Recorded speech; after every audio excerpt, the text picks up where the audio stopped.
sure everybody's here. Thank you very much. All right, welcome everybody to today's final year review milestone presentation done by IPPE's HDR student Clive Haydon on his topic. And today I'd like to thank Professor Rhonda Craven, who's chairing this final year review, and also the expert panel members led by Professor John Marshall Reef and Dr. Geetanjali Bhaskar. And Clive's HDR panel is, of course, Principal Supervisor being Emma Bradshaw, Dr. Emma Bradshaw, Co-Supervisors Professor Rich Ryan, Professor Jessica Gao, and Associate Supervisor and User Miss Emily Stanford Schultz. And without any further ado, Clive, I'd like to hand over to you for your presentation. Thank you. Terrific. Thank you, Ricky, and thank you for the opportunity to report on the progression of my thesis project, Ancestor Connectedness and Eudaimonic Wellbeing. Do distal family connections help us to belong and become?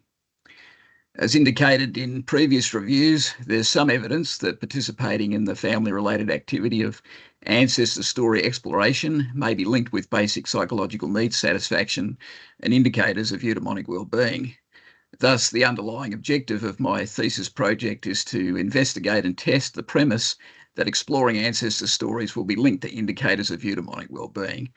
As previously reported, I'm testing this proposition through conducting 3 interrelated studies. Study 1 consisted of a systematic review of the literature and a meta-analytical assessment of the link between family basic psychological needs support and thwarting and eudaimonic well-being. In the mid-candidature review, I reported on the systematic review. In today's presentation, I will report on the results of the meta-analysis. Study 2 consisted of a validation of a measure of non-reciprocal family belongingness. Results of the study indicated a statistically significant, moderate, positive link between non-reciprocal family belongingness and basic needs satisfaction and indicators of eudaimonic well-being. Building on Study 1's insights and the results of Study 2, Study 3 considers whether young adults who participate in ancestor connection activities, such as exploring ancestor stories, experience increases in eudaimonic well-being. The 3 studies combined should provide evidence to support the overall project premise that exploring ancestor stories will be linked to indicators of eudaimonic well-being.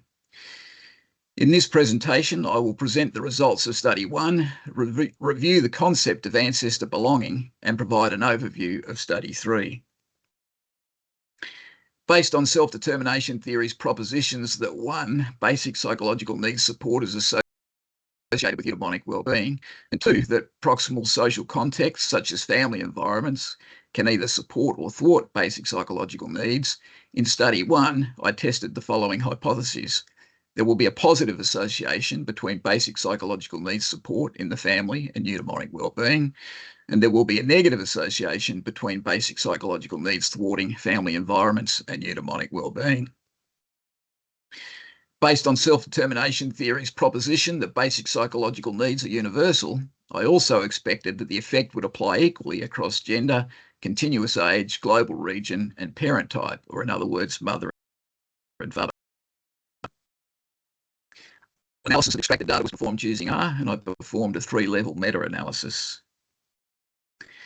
To confirm the theoretical hypotheses, I first evaluated the associations between family basic psychological needs support and eudaimonic well-being, and between family basic psychological needs thwarting and eudaimonic well-being separately through univariate analysis. Pooled effect sizes and 95% confidence intervals were estimated for the standard non-moderated models. Within and between studies, variance was also assessed. Due to the relatively small number of studies available in the literature for analysis, it was not possible to conduct separate moderation analysis for the link between need support and eudaimonic well-being and needs thwarting and eudaimonic well-being.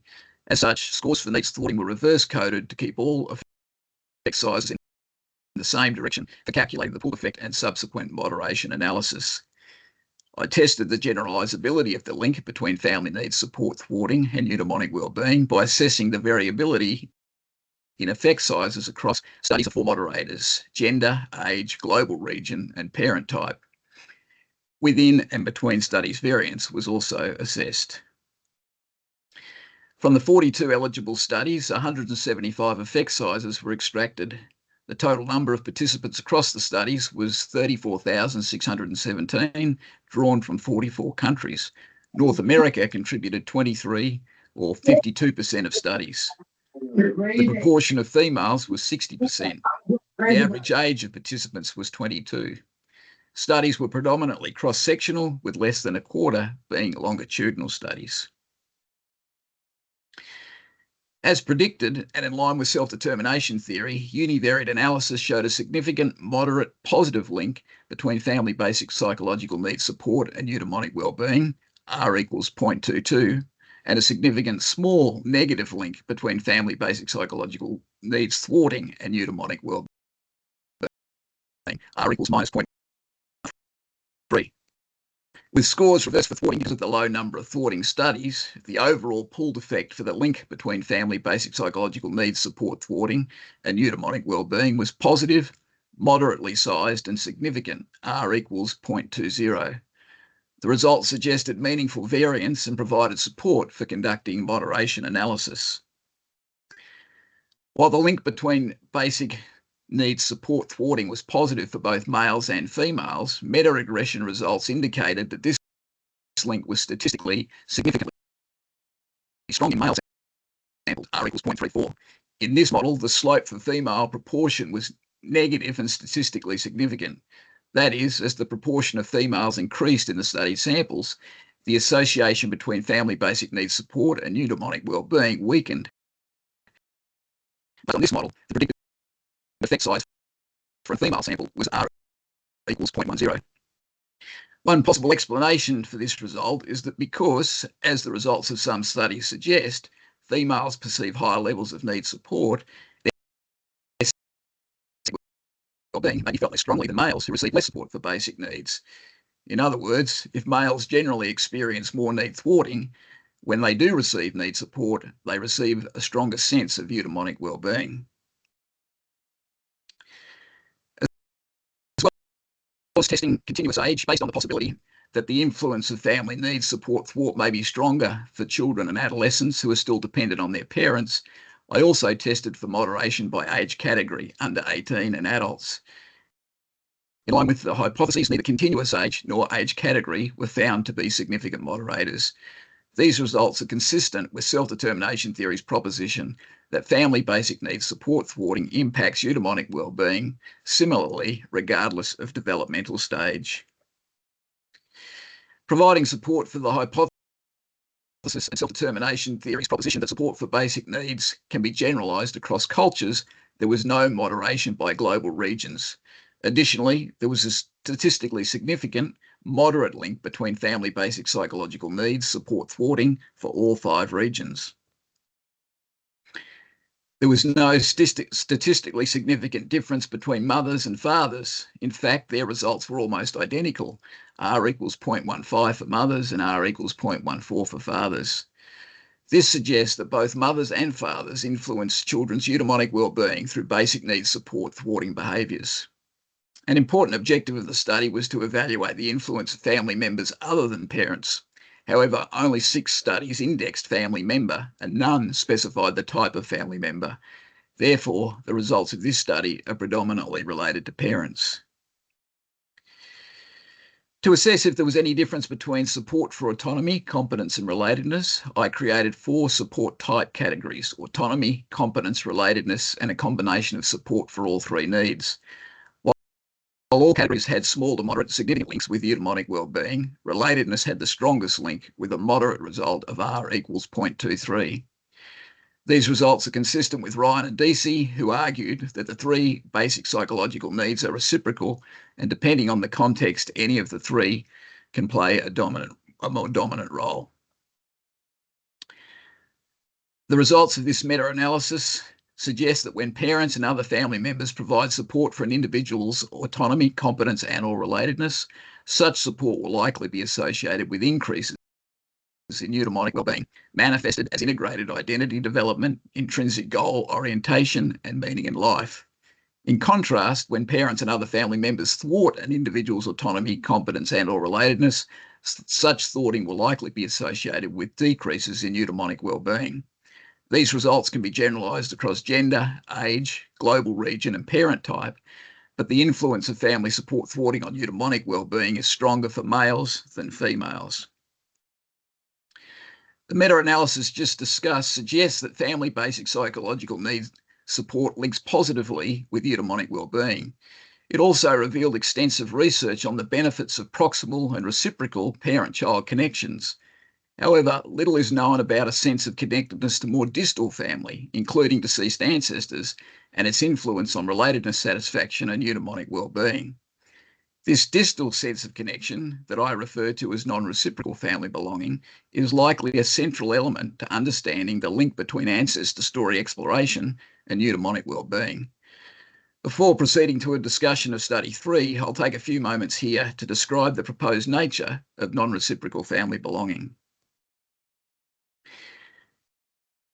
Within self-determination theory research, the way relatedness satisfaction is indexed relates to proximal relationships and specifies a type of relatedness that is reciprocal. For example, a sample relatedness item on the basic psychological needs satisfaction and relationship scale is, when I'm with my mother, I feel loved and cared about. Similarly, scales developed to measure more general belongingness from other psychological frameworks also assess interpersonal proximal relationships. For example, an item on the general belongingness scale is, when I'm with other people, I feel included.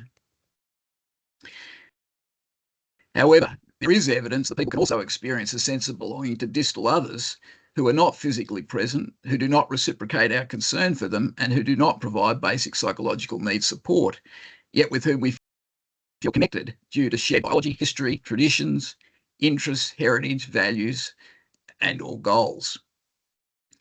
For example, the concept of homonomy, a connection, participation, and integration with others described by Engel, and the ethnic group of affirmation belonging described by Roberts and others, support the possibility of experiencing feelings of belonging to extended distal groups, including distal extended family.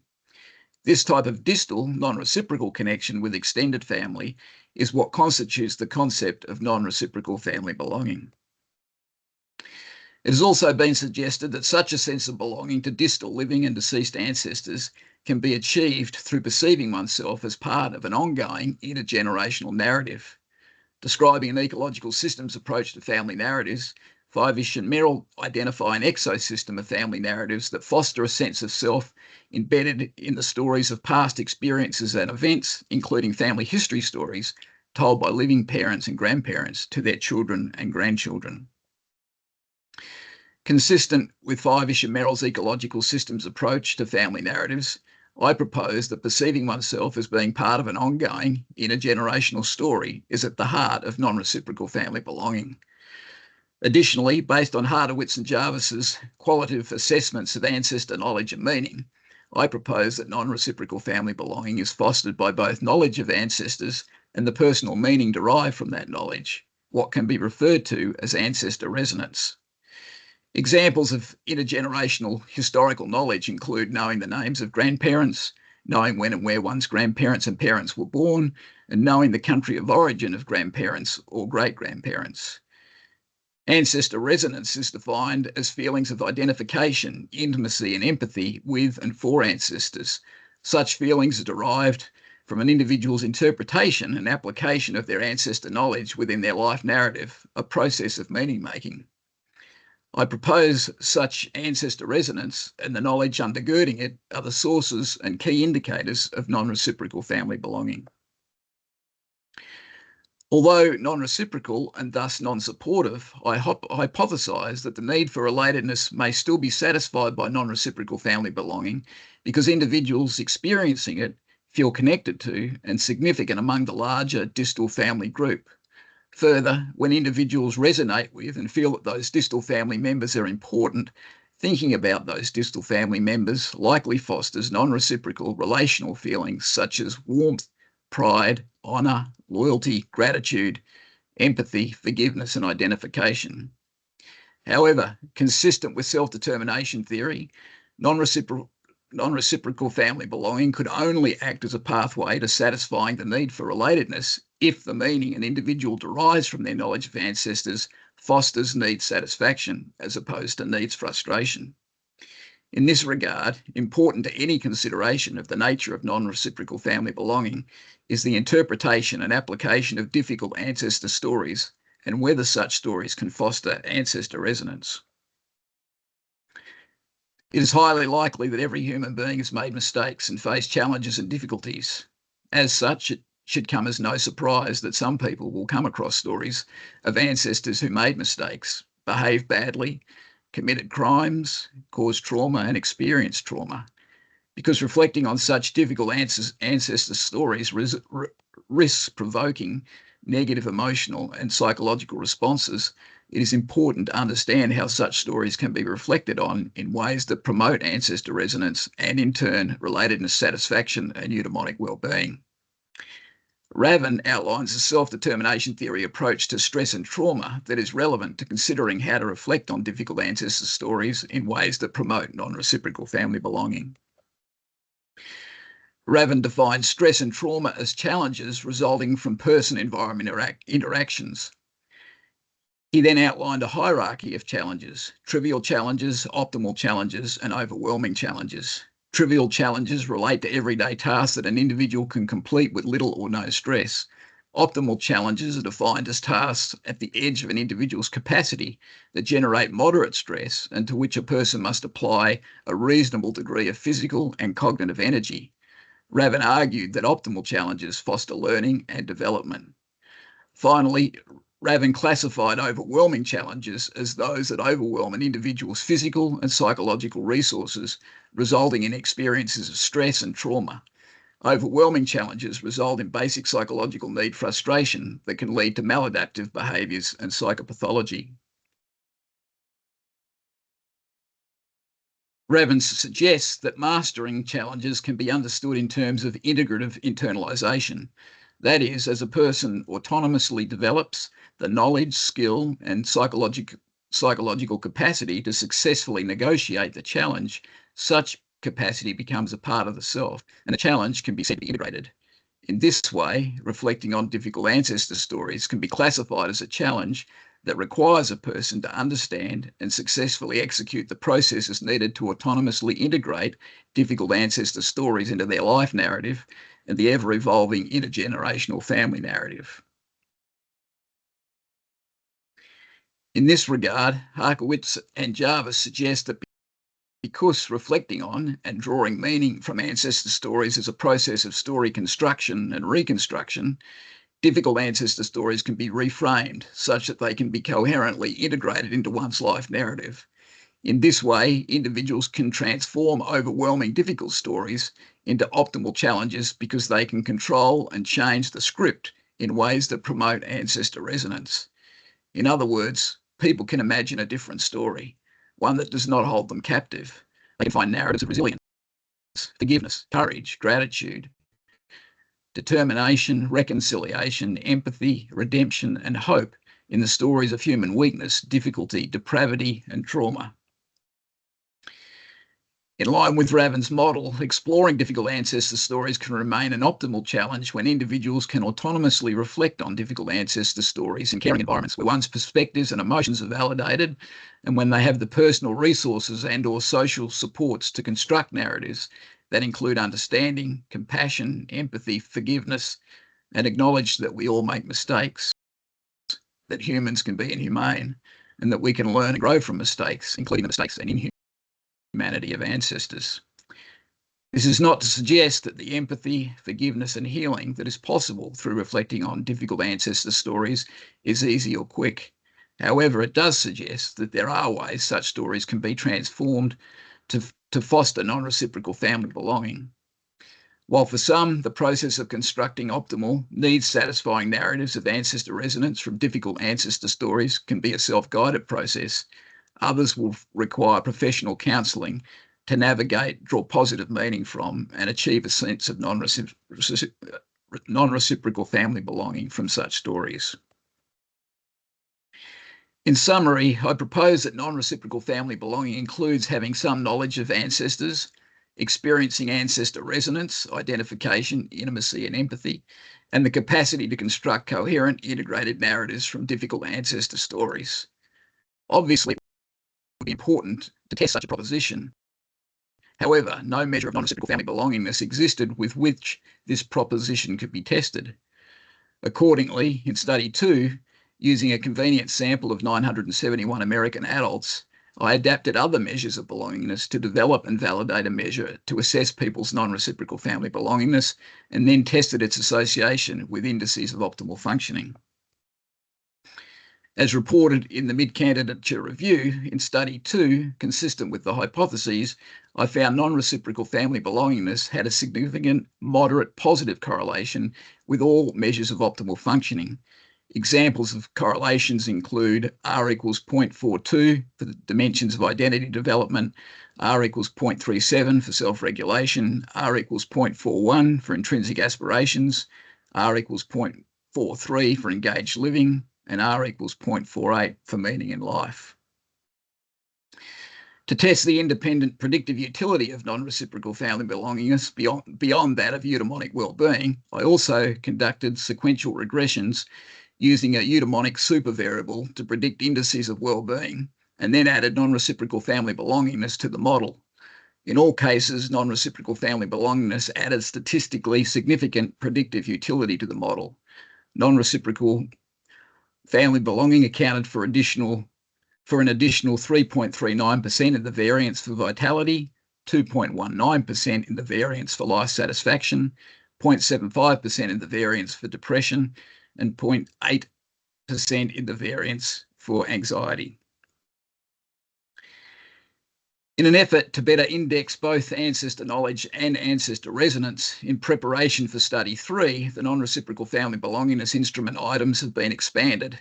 In the revised instruments, 6 additional items have been added to measure ancestor knowledge, and the 6 original items that measure ancestor resonance remain the same. An example of an ancestor knowledge item is, I know the names of some of my ancestors beyond my grandparents. An example of an ancestor resonance item is, I have a strong sense of belonging to my ancestral family.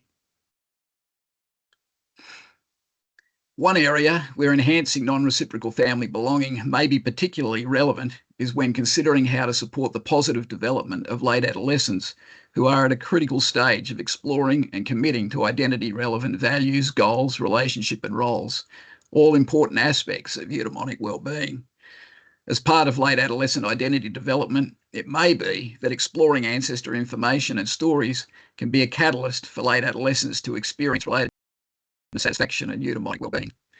One way that this could be accomplished is through a program designed to encourage exploration of and reflection on ancestor stories. National Heritage Foundation and Brigham Young University collaborated to develop such a program for late adolescents, and for my third study, I am evaluating the effectiveness of this Family Heritage and Connections workshop. This study is still in the data collection stage. The Family Heritage Connections workshop, Ancestor Quest, is predominantly self-guided and is conducted online and face-to-face. It utilises the themes of connecting with ancestors, paying tribute to ancestors, and walking in honour of ancestors, and provides participants with the opportunity to learn how to gather, evaluate, draw meaning from, and tell ancestor stories. Additionally, participants receive tutoring in personal leadership, reflection and meaning-making, and storytelling. The workshop was added as a component of existing university courses and young adult personal development programs and requires approximately 35 to 40 hours to complete. To address the question of whether a sense of belonging and connection to distal ancestors, both living and deceased, can be a pathway to relatedness satisfaction, which in turn can foster eudaimonic well-being, for Study 3, an intervention group who completed the Family Heritage Connections workshop is being compared with a control group who did not complete the workshop. Participants are a sample of late adolescents 18 to 25 enrolled in existing university courses or personal development programs in the United States. Participants were recruited by course instructors of participating organisations who marketed the course via organisation intranet, flyers and word of mouth within organisation networks. Control group participants were recruited from courses within the same organisations as intervention group participants. Immediately before the commencement of the workshop, all participants in both the control group and the intervention group complete measures of non-reciprocal family belongingness, basic needs satisfaction, and eudaimonic well-being. At the end of the workshop and 6 months after the workshop, all participants in both groups complete the same measures again. I expect that in the intervention group, eudaimonic wellbeing will increase from pre to post family heritage connection workshop, in particular when compared to the control group over the same period of time, for whom there should be no change in eudaimonic wellbeing. Further, I expect that participants in the intervention group will also experience an increased sense of non-reciprocal family belongingness and relatedness satisfaction, and those effects are expected to mediate, at least in part, the effect of the intervention on eudaimonic wellbeing. Finally, based on Sheldon and others' prepared to benefit model, I expect that the effect of the intervention on eudaimonic wellbeing will be moderated by autonomous regulation, such that the effect is stronger for participants who are high on autonomous regulation at baseline, and moderated by controlled regulation, such that the effect is weaker for participants who are high on controlled regulation at baseline. In conclusion, eudaimonic wellbeing, that is, integrated identity development, intrinsic aspirations and meaning in life, is a manifestation of optimal, durable and stable wellbeing. The family is an important social context that likely influences the degree to which the development of eudaimonic wellbeing is supported or thwarted, and the Study 1 meta-analysis provided additional support for this assertion. Non-reciprocal family belonging, an individual state that consists of ancestor knowledge and ancestor resonance, feelings of identification, intimacy and empathy with and for ancestors, is hypothesised to be an important mediator of the link between ancestor story exploration and eudaimonic wellbeing. The Study 2 instrument validation provided initial empirical support for this proposition. The Study 3 evaluation of the Family Heritage Connections workshop is expected to provide further support for the proposition that gathering and reflecting on ancestor stories will promote non-reciprocal family belonging, providing a pathway to relatedness satisfaction, which in turn promotes eudaimonic wellbeing. Thus, the results to date and those that are expected support the assertion that exploring the stories of distal ancestors may be an important influence on relatedness satisfaction and eudaimonic wellbeing. My PhD project timeline outlines all the remaining key tasks and deadlines, and I expect to complete my thesis within the required timeframe. Thank you for allowing me the opportunity to present the progress I've made to date on my thesis project, and I'd be happy to answer any questions.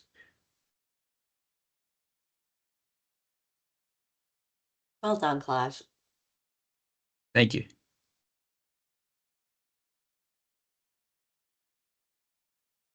Yes, well done, Clive. Can I open the floor for questions?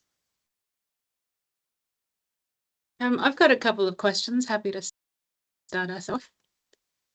Wonderful work, Clive, and it's quite a different perspective and sort of topic area within self-determination theory, which is nice to see. So I have two questions that relate to the meta-analysis. One is more just a clarification question, and the second one is more conceptual.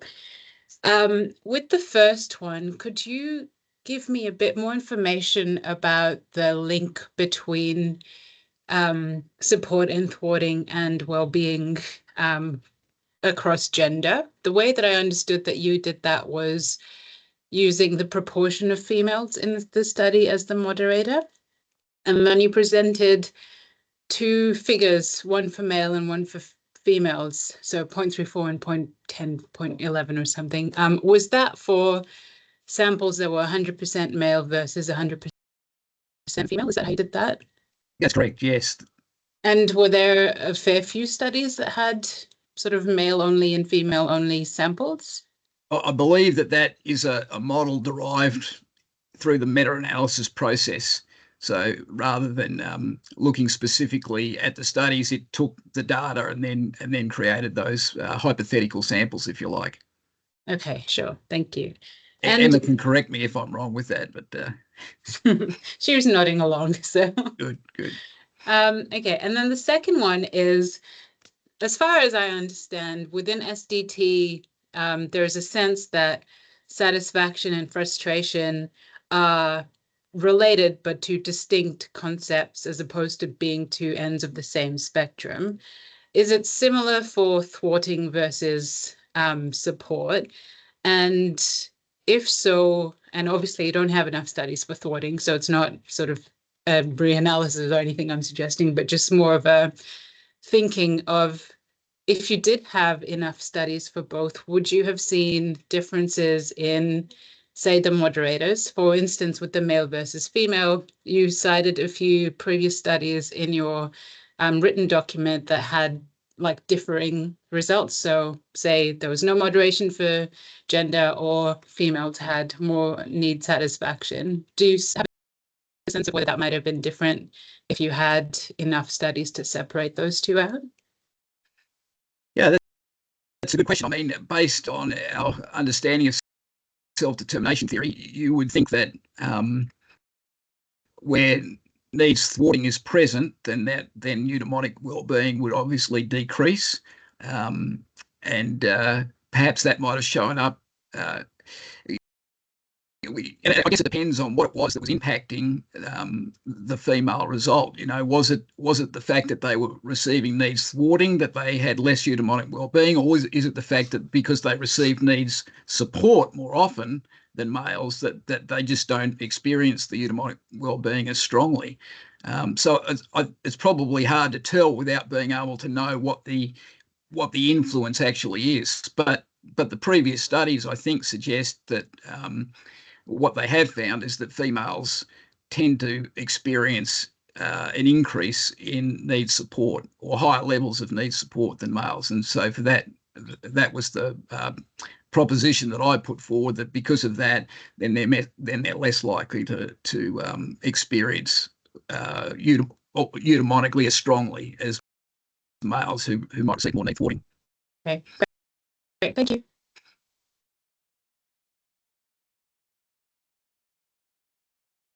Okay, I got some questions too. Yeah. First, I got 3 questions.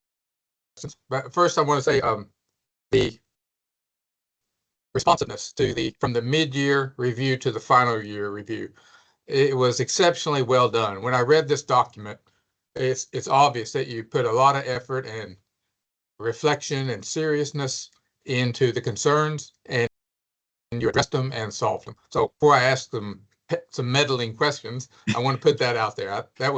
It's the best I've ever seen in terms of responsiveness and listening to a critic. So thanks. The first one is, I really liked your measures of eudaimonic. Well, Geet talked mostly about the meta-analysis. I'd like to talk about study 3, the intervention, as my questions. So good set of measures on eudaimonia, but it looked to me like you were using subsets of items, like a meaning of life questionnaire.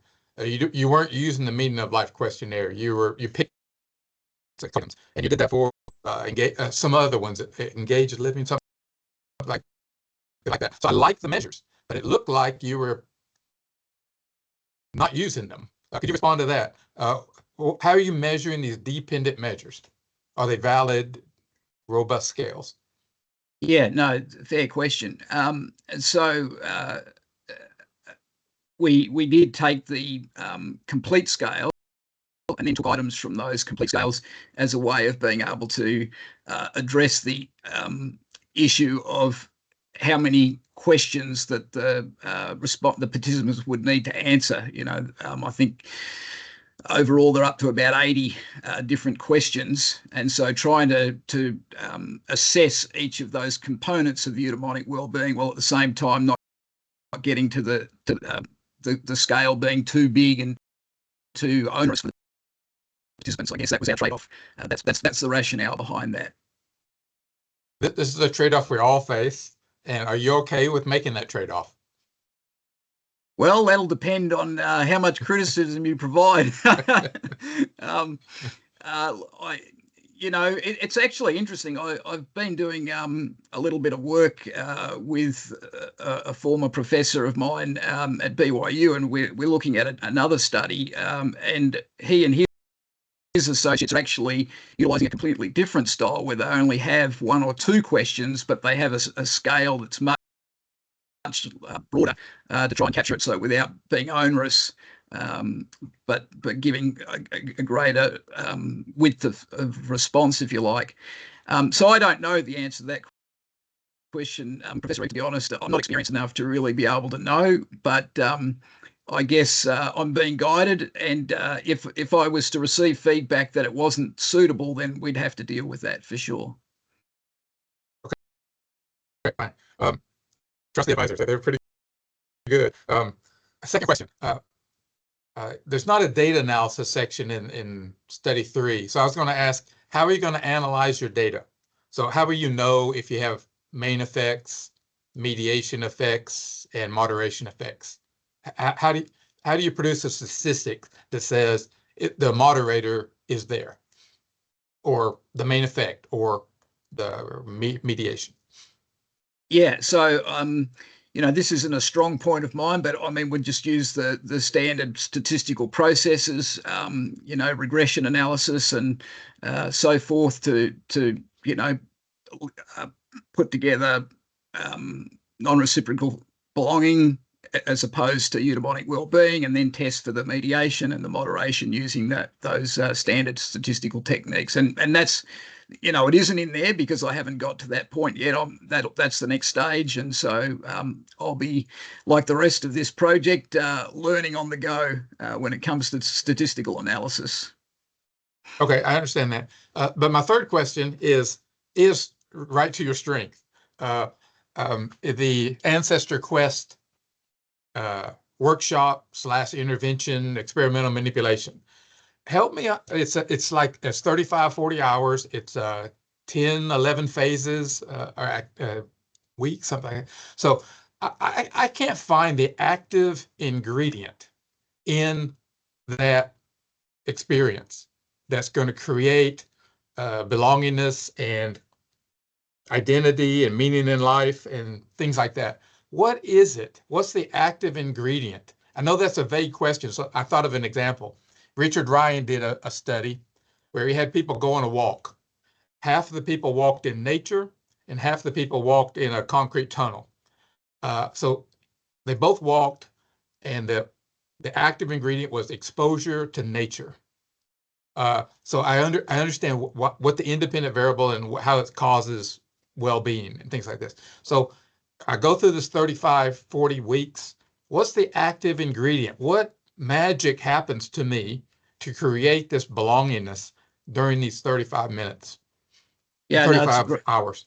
That's a great question. Actually, as I was writing up some of the stuff for the study 3, I started to think about, someone is going to say that the outcome here is based on focusing on goals, or it's focusing on being in nature, or whatever. It's not on the connection with ancestors. So all of those other things, in an educational setting, I'd use the term mediums, or they're the tools, by the experience by which people have a more engaged process of connecting with their ancestors. And so it's a personal connection. First of all, it's the knowledge that they gain about their ancestors through that process as they seek out records, as they participate in living ancestor interviews, whatever medium they use to gain that knowledge. And then through a process of reflection and meaning making, and walking in nature is one of those potential ways of enhancing reflection and meaning making. The active ingredients is resonance with ancestors. This sense of gaining identification with and empathy and intimacy with their ancestors. Those other things are to build the experience, to make it better, to make that process of connection stronger. But it's that sense of connection, knowledge and personal connection with ancestors that is the ingredient for change. Okay, let me ask one more kind of a general question. I really like you use the word intimacy there, because I can learn knowledge about a person or a group and never really experience relatedness or belongingness. It takes something like intimacy, responsiveness, some act of care, and the ancestors of the past aren't capable of interacting with me to give me that back. So if something like intimacy or something like, I just want to understand how relatedness works, what activates it, what satisfies it. I don't think it's knowledge. I think it's something else. And I think there's other things in there that that I don't know, that do create something like intimacy. Just to be able to interpret why the intervention's having its effect, I'd like you to think about that a little bit more. What gets the neuron for relatedness firing? Yeah, look, it's a really valid question. And, it's one I've been pondering for a long time, and I'm not sure that I fully understand, but there is something intimate. There is an emotional response. Not in every case necessarily, but certainly when we begin to ponder and reflect on the contribution of our ancestors to our lives, it provokes emotional responses.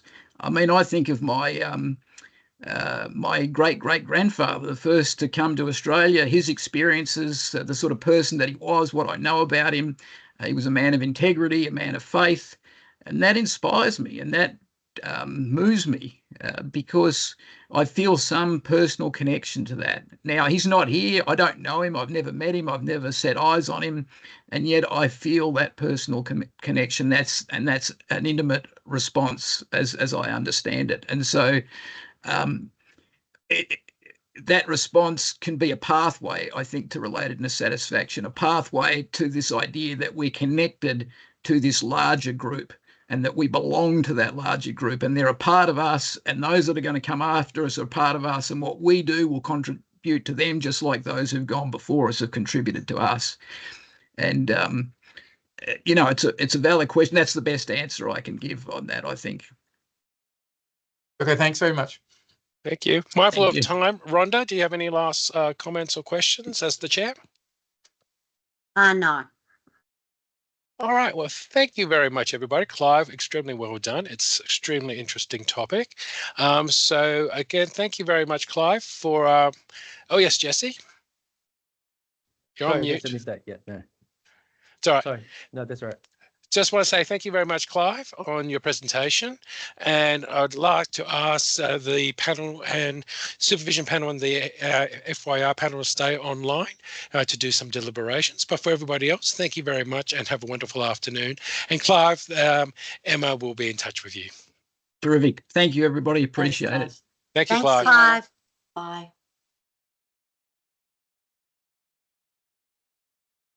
So is Jonathan here? No. No. Are we able to, can we control his presence, or does that not matter? I am trying to get rid of him. I don't know why it's coming up either. It's Yeah. strange. Is Jonathan just on the other side? I might just switch it off on his computer. Yeah. All right, give me a second. I'm just going to switch off transcribing as well, so we don't have any recordings. Oh, yeah, good.